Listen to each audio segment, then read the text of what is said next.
महाराज जी, माता जी एक प्रश्न करना चाहते हैं। वो कह रहे थे कि उनके गुरुदेव एक श्लोक बोलते थे, वो उनका अर्थ समझना चाह रहे थे आपकी कि वो क्या स्थिति है।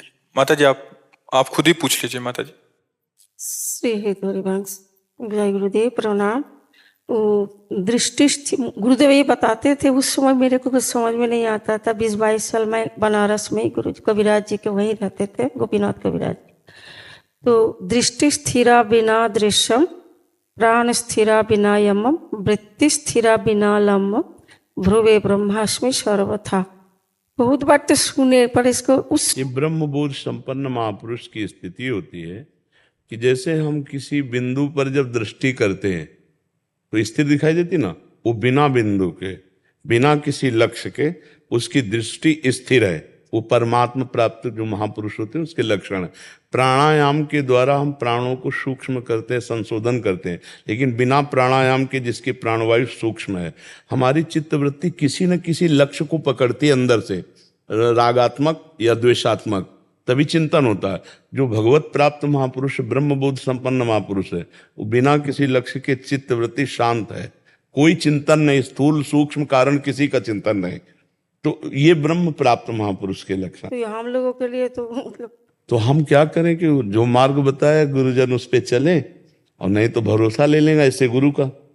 जो ऐसी स्थिति को प्राप्त गुरु हैं उनका भरोसा ले लें, और हर समय जैसे आप संन्यास में हो तो गुरु प्रदत्त जो मंत्र है निरंतर उसको पहले चित्तवृत्ति में ला। देखो एक बात समझना होगा, ये आखिरी स्थिति है जो श्लोक है ना।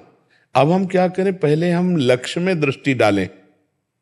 ये तो चिंतन से अतीत स्थिति है, और हम अभी जागतिक चिंतन में फंसे हैं। देह आत्मभाव, देहात्म भाव, ये हमारी दुर्गति का कारण है। तो अब हम क्या करें, पहले सत चिंतन के द्वारा असत चिंतन का त्याग करें। जैसे कांटे से कांटा निकालते हैं, और फिर सत चिंतन का भी त्याग करके स्वरूप में स्थित हो गए।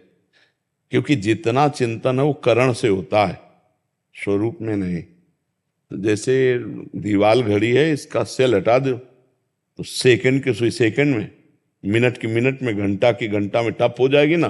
तो दृष्टि ठप, प्राण, चित्तवृत्ति, सेकंड, मिनट, घंटा सब बिल्कुल रुक गई ना, सेल हट गया। सेल क्या है? त्रिगुण माया, देहात्म भाव, अंतःकरण में ममत्व, अहम, यही हटना है। ज्ञान के द्वारा हटा दे, और चाहे भजन साधन भक्ति के द्वारा हटा दे, दोनों के द्वारा हटता है।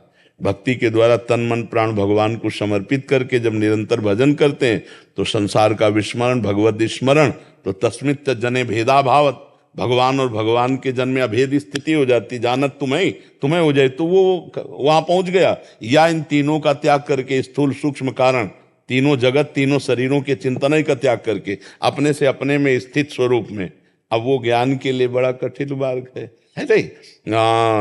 लोक परलोक के समस्त भोगों से वैराग्य, और सत असत का ठीक निर्णय करने वाला विवेक, और इंद्रिय निग्रह, सम दम मनोनिग्रह, और तितिक्षा, घोर सहनशील, उपरति, समस्त भोगों के प्रति आस्तित्व ही खत्म।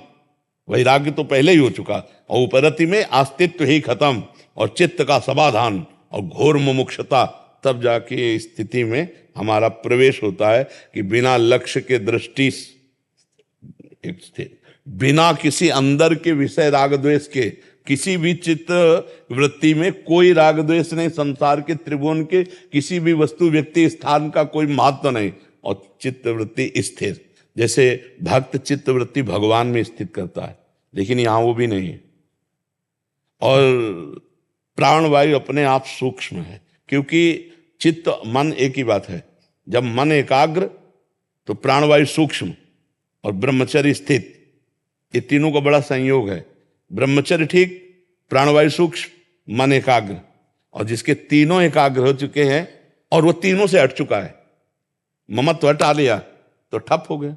क्योंकि चल तो उसी से रहा था, अब वो करता हुआ भी कुछ नहीं करता, खाता पीता सोता जागता हुआ भी कुछ नहीं करता।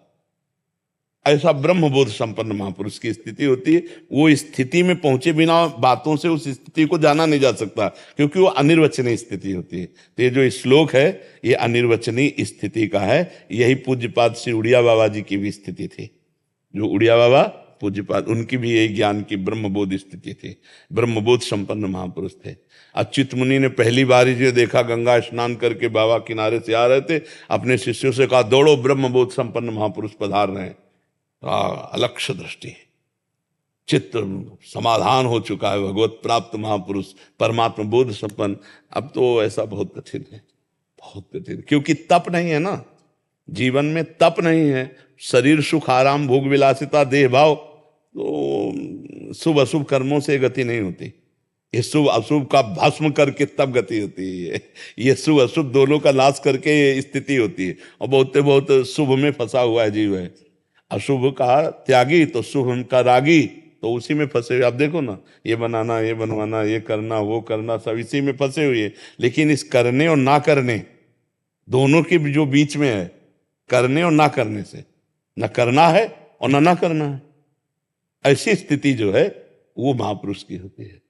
ना करने में है और ना करने में है, वो है अहम जो है वो शून्य हो चुका है। बस वही कि घड़ी का सेल खत्म हो गया, ऐच लिया तो जहां जो है वही ठप हो गया। तो वही बात है, चित्त वृत्ति दृष्टि और प्राण, ये मिनट सेकंड घंटा की सुई समझो। अब अहम हट गया तो सबका परम प्रकाशक जो अहम अपने स्वरूप में स्थित है, अब वो त्रिगुण के चक्र के द्वारा जो हो रहा है उसका कर्ता बचा ही नहीं। वो अलक्ष्य एक ब्रह्म दृष्टि, एक ब्रह्म स्थिति।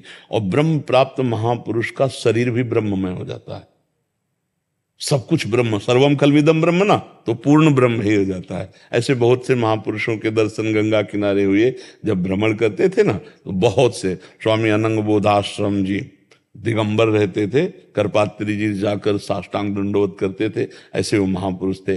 स्वामी मग्नानंद सरस्वती जी, स्वामी परमानंद जी, स्वामी सत्संगानंद जी, बड़े बड़े महापुरुषों का गंगा किनारे जैसे बचपन से रहे ना, तो सिद्ध महापुरुषों का दुलार मिलता रहा, उनके दर्शन, उनकी कृपा। नहीं, ये जो आप प्रश्न लिख के लाए हो ना, इसका उत्तर वृंदावन में नहीं हो सकता, कहीं नहीं मिला आज तक। 22-24 साल से मैं घूम रहा हूँ। गुरुदेव जब से शरीर से गया, महामहोपाध्याय पंडित गोपीनाथ कविराज जी बनारस के तो सचल विश्वनाथ माना जाता। जी जी, ज्ञानगंज तिब्बत की धारा हमारी। जी जी, तो जो भी 24 साल से घूम ही रहा हूँ, पर ये तो आज जो मिला तो परम। हाँ, मतलब हम वो विद्वता का नहीं, महापुरुषों के पास बैठे हैं ना, तो ये जो वृत्ति है ला, इस वृत्ति से परिचय है, इसलिए उसकी चर्चा। नहीं तो ये गूढ़ विषय है, ये कोई मतलब सिद्धांत नहीं है। निरोध जब तक मतलब ना हो तब तो ये तो समझना मतलब। हाँ नहीं, ये तो समझ ही नहीं सकता। जैसे आप इस लोग किसी को सुनाओ जाके तो समझ ही नहीं सकता मतलब क्या है, मतलब क्या, अगर हम उस पे हैं नहीं तो हम इसका मतलब नहीं समझा जा सकता इसको। हाँ तो ये